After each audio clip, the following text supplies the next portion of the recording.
If you could figure out what is killing your deals and actually fix that thing instantly and make sure all your deals go through, would you want to know what that is?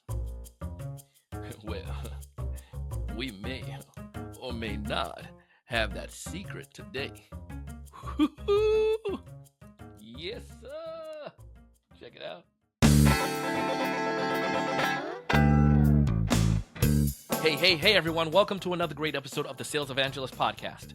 I'm your host, Donald C. Kelly, the Sales Evangelist. And I'm so excited for another great episode. I'm so excited to be here with you today. And on this episode today, we have an amazing guest. His name is Feras Alhlou. And he is an amazing individual when it comes towards running organizations, when it comes towards leading sales teams, and especially when it comes towards growing companies.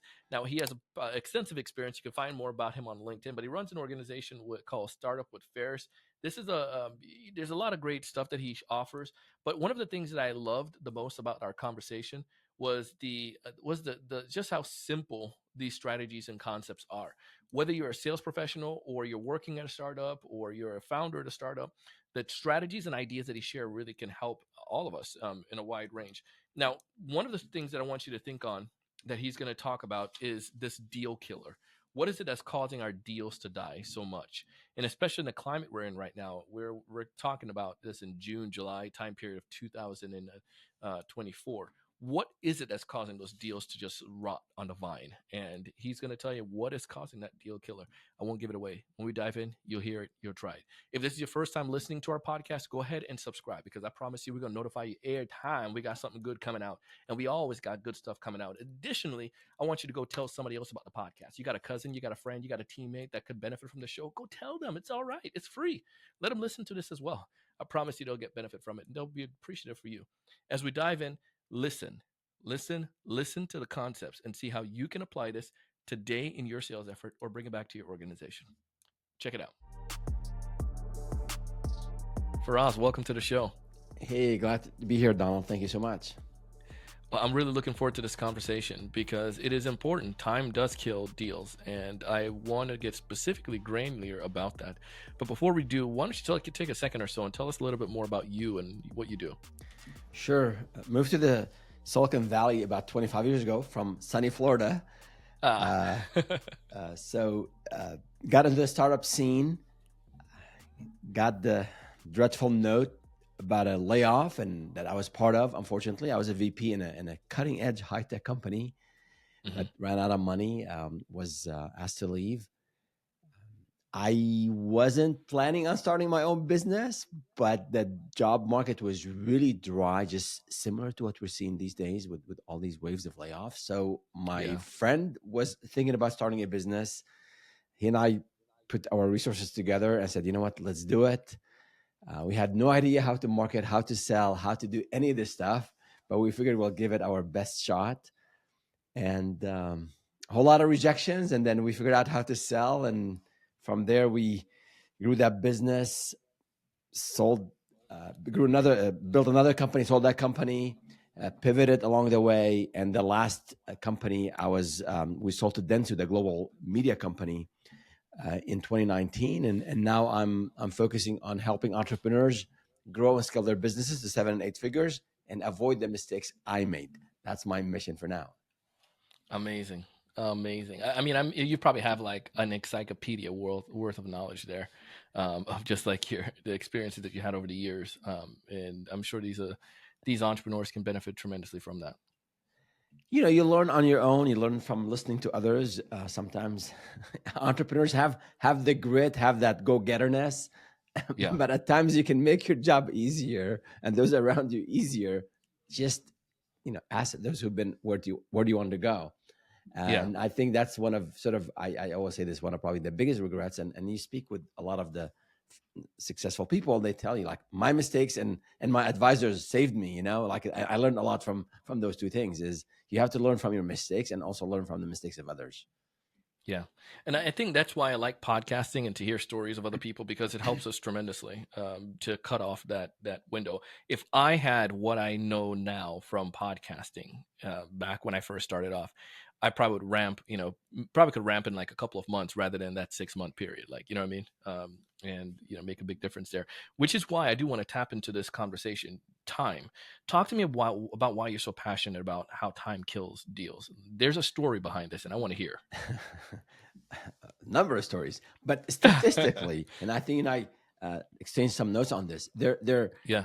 lost deals drag 38% longer than deals that are won. A lot of people, a lot of clients. Say you're as an entrepreneur or as a sales manager, sales rep. You're eager to sell, but Hmm. there's a lot of things happening on the other side. Budgets could be reallocated. The client might have loved you, loved your proposal, but then a layoff happens and a new person gets in charge, and now you have to resell again.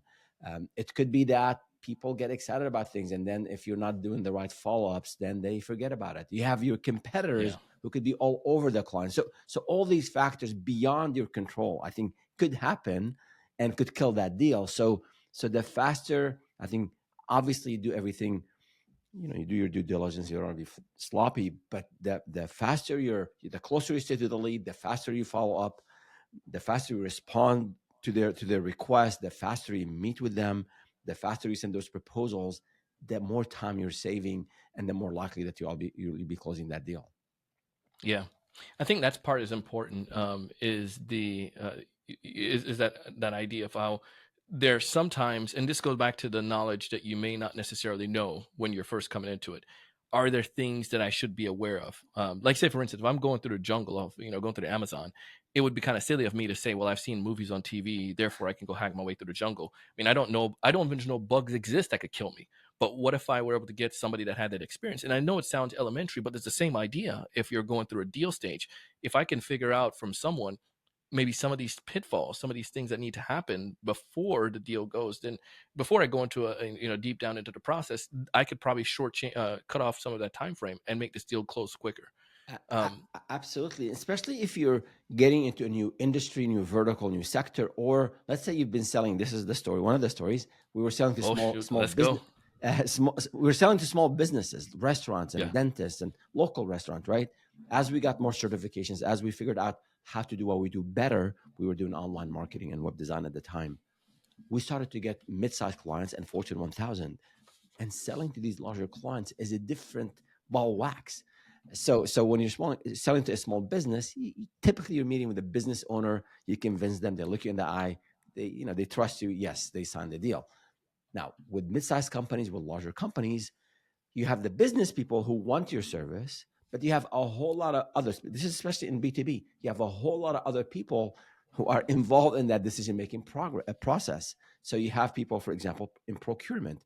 You have legal who want to review your proposal template, right? They might have their own master service agreements like MSAs. They might have their own NDAs, their non-disclosure agreements.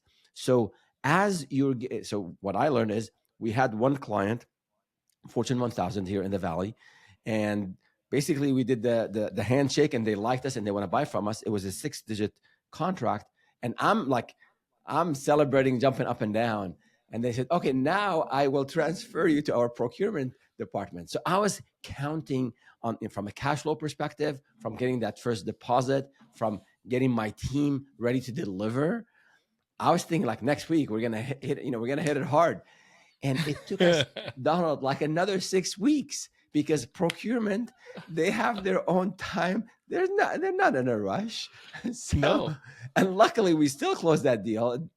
But I mean, it messed up my whole cash flow projection for that quarter. It messed up. I was planning on having my couple team members work on that project, and I learned, and this is, I think, the pro tip here is that if you are working with mid-sized companies and larger companies, as soon as you're getting closer to that, yes, I want to work with you, you can politely, gently, nicely ask the business people, which by now you've probably established some rapport with. Say, can you make an introduction to your procurement people so I know their requirements? They might have insurance requirements which you don't have, so you have to get your insurance agent to give you that additional insurance requirement, liability, privacy, what have you. You might they might tell you, you have to use our master service agreement template, we can't use yours. and you have to have your lawyer review it because you could be just selling the whole farm without you knowing. So the insurance requirements, legal requirements, procurement requirements, all of that, if you can get a view of what is required as you're wrapping things up with the business people who want your service, you can save yourself maybe 2-3 weeks of this longer cycle. So that is something we learned the hard way, and we add it to our checklist when we are pitching. Yeah, and I think that's that's one of those things that you can't just learn from if you just go into it by yourself. You can't just pick that up right out of the bat. Usually, this comes from experience. It's the things that I don't know that could potentially kill me, right? And go back to this same thing with time. You had a concept that you talked about that I thought was interesting. I made a little note about it. It was the 2-1-2 system. Do you mind talking to me about that and how that Sure, can help you? sure. So a system is important. So people think of sales, hey, this person is an amazing salesperson. They were born like this. They can just start a conversation, out of thin air. Folks, sales, just like there's a lot of art to it, there's also a whole lot of science to it. And Mm. systems, processes, checklists will improve your closing rate significantly. So I use this 2-1-2 system. Basically, respond within 2 hours. A lead emails you, calls you, whatever, respond to them. Even if you're not ready to do the full sort of intake and ask all the questions, say, hey, I received your email. I will get back to you, right? So just get that initial, show that responsiveness. So within 2 hours, get back to the lead. And then, Go. Why is that part so important? You mean 2 hours? It sounds again like this is you've been through the jungle of Amazon before. So why 2 hours? so you can set 4 hours. You can set a day. What I'm saying, set up a system and stick to it, because Got it. the idea is to improve over time. So initially, you might have, if you're starting a business now recently, you might have the whole time in the world and you can reply right away. If you're now getting a whole lot of leads, you might be able to only respond within 4 days, 4 hours, or maybe a business day. But don't let these leads stay. People went out of their way to look at your website, maybe your LinkedIn profile. They emailed you. You owe it to them to get back to them quickly. You are differentiating by responding quickly, by being responsive, by providing value. So they're just not, maybe most likely they're talking to other people. Most Yeah. likely they might be in a hurry to buy. So the faster you get back to them, again, you want to have a system and stick to it and build those muscles for you and other people who sell with you to follow the system, and then you can benchmark. So maybe I can Yeah. only get back to people within a day. That's fine. But maybe next quarter I can bring it down to half a day. So that's one thing. So that's two. 2-1-2. So one is when a client provides you with a number of time slots or dates to meet and pitch or do a demo or whatever, take the first available time slot. Again, all about being on top of the lead, on top of, without being obnoxious, of course. I remember we were pitching Emirates Airlines. So we had an office in Dubai. We built a business sister company in Dubai, and my Yeah. business partner said, "Hey, Emirates. I mean, it's a huge brand, global brand. They want to listen. They want to basically give us an opportunity to pitch our analytics services. We were a Google Analytics partner at the time, and with the time difference, 11 hours or 12 hours based on the season, they gave us. It was like a 2 a.m. Pacific, 2 a.m. All right. And I'm thinking, okay, I gotta do it. We gotta take that first slot, because the next slot Yeah. was a week later. A week later, that means the proposal is gonna be a week later, the closing is gonna be a week later, cash flow is gonna be a week later, right?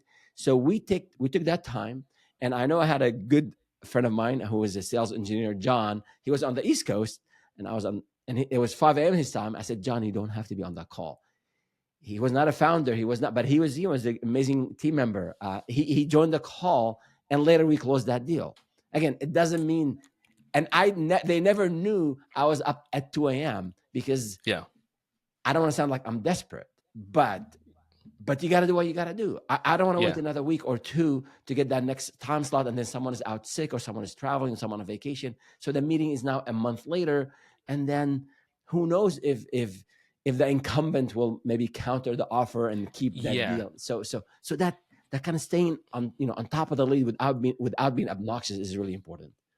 I find that part because we're recently in a partnership with a company, and one of the things we saw was like getting a lot more inbound leads.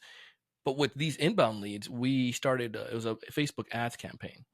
As soon as these people went through the Facebook ad, all of a sudden they're just like it was like open season. It's like everyone and their mom who have are competitors, they also started focusing on this group as well because it's like that's shared market, right? The competitors they start targeting you. But the point is, we found that if we're not contacting these people quickly, they're getting contacted by Yep. somebody. And it's usually studies prove it's the first person that they connect with. So we started a text messaging. Like as soon as they sign up, worst case, if we can't get to them, let's get a text message conversation going. And that starts it. And it's amazing what happens. It increases that commitment to show. And if Yes. they can't make an appointment, I can tell you for us, they'll hit us up, say, hey, I can't make it. Can we reschedule? But they're proactive as opposed to just ditching us because they're just kind of like, because in their head, you got to think about this. They just signed up, they got a Calendly invite Yep. or Chili Piper, but then after that, like what happens next? Like I have no clue. I forgot about you between now and next week when we're meeting. It's Absolutely. important, Spot on. man. Spot. And the last part of the two, so 212, the last two is if you once you meet a client and you have a demo and they ask for a proposal or follow-up material, respond within 2 business days. Now again, this is what worked for us. If you offer a complex, highly customized service and you need 5 days to develop that proposal, then stick with five. Make your rule 215. What I'm Yeah. saying is set a system that works for you. Not don't be too aggressive or you can't meet it or just too lazy. I'll do it whenever. Just set up a system, follow up on it, and people don't know. I'll tell you this other one. Someone I know, they're an award-winning. I don't want to give a lot of details here. Award-winning in their area, right? Yeah. And smart, brilliant. They know their stuff cold. And they spoke with someone, C-level, and I'm speaking with this person a month later, and I asked, "Have you sent the proposal?" "Oh no, I have not." My friend, it was a month ago. Like people forget, people move on. People they're not just gonna wait for you because you're so good. I mean, they were very good at what they do. And said, "Oh, I thought I would be bothering them if I send it." Like, I said, a No. month is a month is too long. So yeah. Unless the lead says, "Hey, I'm really busy. Don't follow up with Yeah. me." But then mark it on your calendar. If they says in 3 weeks, then 3 weeks, gentle reminder. And in your reminder, Yeah. by the way, another pro tip: never just email say, "Hey, I'm emailing to follow up. Are you Oh ready?" my goodness. Bad idea. Always add value. Always add value. Maybe like you come across an article or a video or some industry stat or a trend. Hmm. Add value in your email, which means you have to put more time into this. But that's what differentiate people who close and people who are lazy. A lot of times we're lazy in sales. We just send that Yeah. quick email and I mark it off in my CRM. Hey, I closed that. I did it. I completed the task. I sent the email. Yes. It's about the value. I don't want to get on a soapbox here, but I'm just going to step up just a little bit. But I want I'm a to hear. I firm want to believer. hear. I'm a firm believer in that one too. Like if I see something that says follow up from any of my clients, I delete it. I'm like, no, the act of you sending something is the follow up. Like, don't waste your time on that. Don't waste my time. What if you were to give me something else? What is more relevant to me? If I'm a business owner and I have this size company and this is my goals, we've met already. You clearly can provide stuff, and I think that's the lazy selling. Just following up. Well, just not responding then. Like I Exactly. want you to, but if you were to say, and I'll give you an example. I had this guy on years ago. This is a small example. I was following up with this guy without following up, but he and I were connected on Twitter. He had shared something I thought was pretty insightful, so I retweeted that stuff. Didn't matter if he wasn't going to buy from me or not, but I retweeted it. He responded and said, "Hey Donald, I know we need to meet. Can we schedule a time in January?" So he kind of snitched on himself. Like the act of me communicate. It's not like all of a sudden it's like he's gonna forget after 2 weeks who I am. We've been meeting for like several meetings now. Just follow up is so dumb. But if you were to bring some kind of value to it, like Donald, I know you mentioned this concept when we were talking about your podcast. I saw this in another podcast. I thought it's something that you could use as well. Let me know your feelings. Oh crap! I need to respond to Faraz on that topic. This is interesting. Thank you. I'm gonna share it with my team. But you just brought something to the table. Now I'm like, this guy is resourceful. He can help me. Of course, I need to do business with him. I'm spot on, Donald. Man, This is, and a lot of times, like when I learned, I learned sales from the ground up. I had no background in sales. yeah, You know, like a lot of times, we're anxious. We want to sell. We want to obviously make a buck. Of course, at the same time, business is about relationships.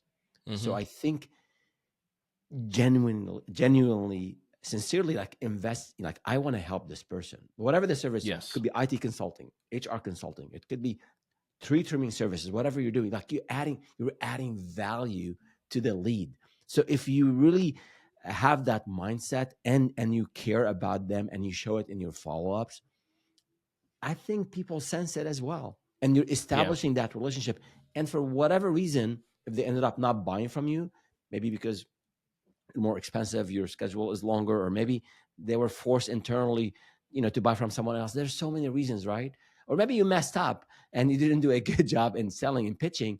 But if you left a positive impression on these people, guess what? They'll remember you the next time around. When they go to another company, they said, this sales guy or gal were amazing. They knew what I was thinking about. They were proactive. They were responsive.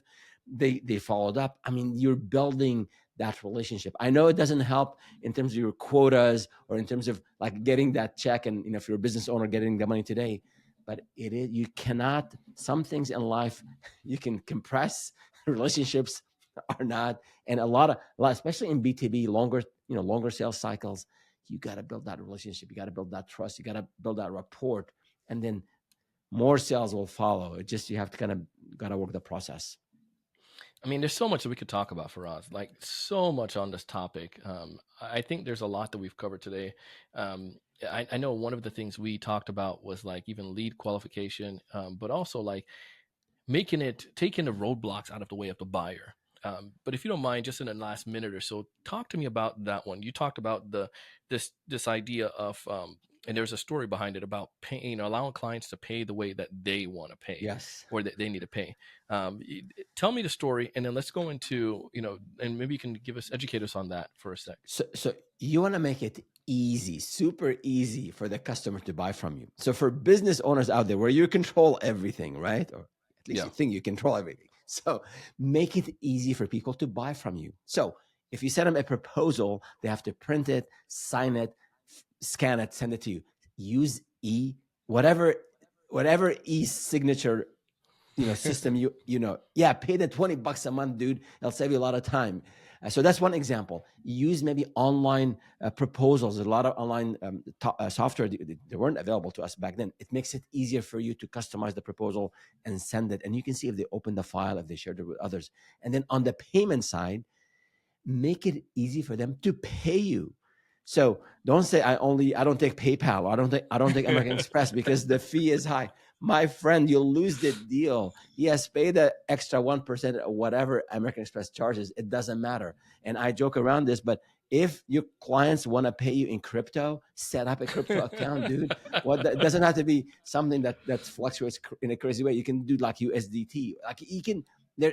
The point is in your proposal template, yeah, list all the ways you can take money from the customer. Make it really easy. Now, if you work in a bigger company, you might not have as much control, but you can advocate. If you're getting clients where you're losing deals because they want to pay you maybe it's in a certain way, then go to procurement, go to the CEO and tell them, folks, I'm losing deals because of this silly bureaucratic thing where we're not taking money, the way our clients want to pay us. So these are small things, but you know, as a salesperson, as a business owner, you just want to improve 1%, 2% every time. So every time you have this best practice or these pro tips applied to your business, you're improving the revenue that you're bringing in. I love it, man. Well, for us, this was extremely valuable today, and I think we're walking away with a wealth of knowledge. If there's one major piece of advice you want listeners to leave with this episode, what's that one major piece of advice? Sales is very, very learnable.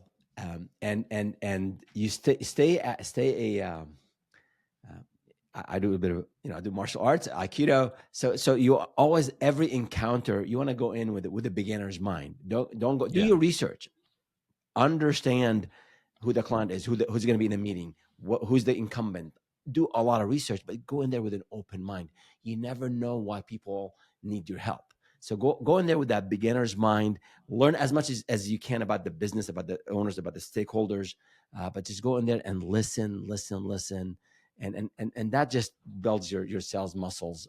I think, and really, especially the art part of sales, it will help you become a better salesperson, a better consultant, a better I think person in general when you're listening more, and then you're responding to exactly what the clients are looking for. Yeah. Oh, absolutely love this. Feras, if folks are out there listening, they want to get in touch with you to learn about you, what's the best way for them to learn? Sure, thank you. So you can check out our YouTube channel, Startup with Feras, spelled Feras. And you can also go to our website, startupwithferas.com.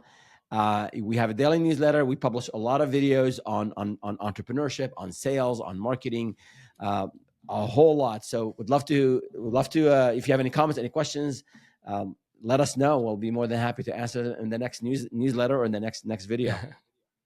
Feras, thank you so much for the time to come on the show today. Thank you for your wisdom. Thank you so much. Thank you so much. If you're ever in the Bay Area, I'd love to meet you in person, Donald. Woohoo! Done.